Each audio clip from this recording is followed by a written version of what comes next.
السلام علیکم ورحمۃ اللہ وبرکاتہ۔ ناظرین، آپ دیکھ رہے ہیں زین مدنی اسلامک چینل اور میں ہوں آپ کا میزبان محمد زین مدنی۔ ناظرین، جیسا کہ آپ کو معلوم ہے کہ ہم ریاض الصالحین ریکارڈ کر رہے ہیں۔ آج ہم ریاض الصالحین کی حدیث نمبر 52 ریکارڈ کریں گے۔ آپ سے التماس ہے کہ ہمارے چینل کو سبسکرائب کریں، لائک کریں، شیئر کریں، بیل آئیکن پہ کلک کریں تاکہ ہر آنے والی نئی ویڈیو آپ تک پہنچ سکے۔ احمدہ ونصلی علی رسولہ الکریم، اما بعد فاعوذ باللہ من الشیطان الرجیم، بسم اللہ الرحمن الرحیم۔ ریاض الصالحین جلد اول اور باب نمبر 3، باب الصبر، صبر کا بیان، اور حدیث نمبر 52۔ حضرت ابو یحییٰ اسید بن حضیر رضی اللہ عنہ سے روایت ہے کہ ایک انصاری آدمی نے کہا کہ اے اللہ کے رسول، کیا آپ مجھے عامل نہیں بناتے، یعنی کسی سرکاری کام پر مقرر نہیں فرماتے جس طرح فلاں شخص کو آپ نے عامل بنایا ہے؟ آپ نے فرمایا، بلا شبہ تم میرے بعد اسی صورتحال سے دوچار ہوگے کہ دوسروں کو ترجیح دی جائے گی، چنانچہ تم صبر کرنا یہاں تک کہ مجھے قیامت والے دن حوض پر ملو۔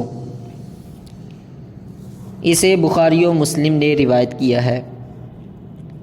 حافظ صلاح الدین یوسف صاحب نے اس حدیث کے فوائد و مسائل اخذ کرتے ہوئے پہلا مسئلہ یہ تحریر کیا ہے کہ نبی علیہ السلام نے جو پیشن گوئی فرمائی ہے وہ پوری ہوگی، جو کہ نبی علیہ السلام کا معجزہ اور آپ کی صداقت کی دلیل ہے۔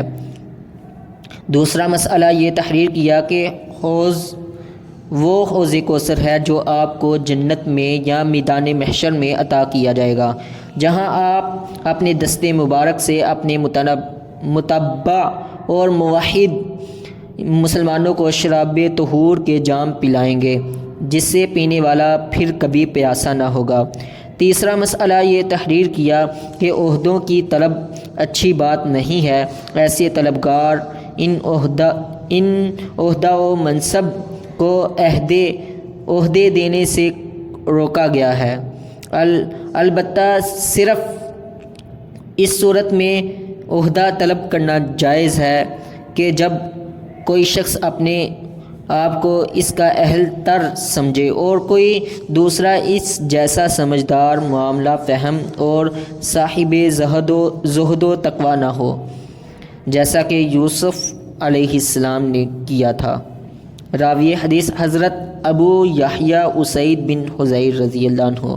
اسید بن حضیر بن سماک بن عتیق اوسی، ان کی کنیت ابو یحییٰ ہے، اور جاہلیت اور اسلام دونوں حالتوں میں ان کا شمار شرفاء میں ہوتا تھا۔ یہ عرب کے صاحب رائے اور پنچایتی لوگوں میں سے ایک تھے۔ 70 انصاریوں کے ساتھ بیعت عقبہ ثانیہ میں بھی شامل تھے۔ جنگ احد میں شریک ہوئے اور ان کے جسم پر 7 گہرے زخم آئے۔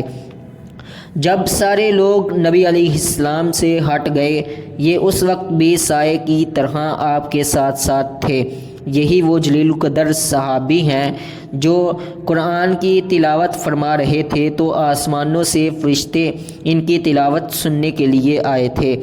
مدینہ منورہ میں 20 ہجری کو وفات پائی اور 18 احادیث نبویہ کے راوی ہیں۔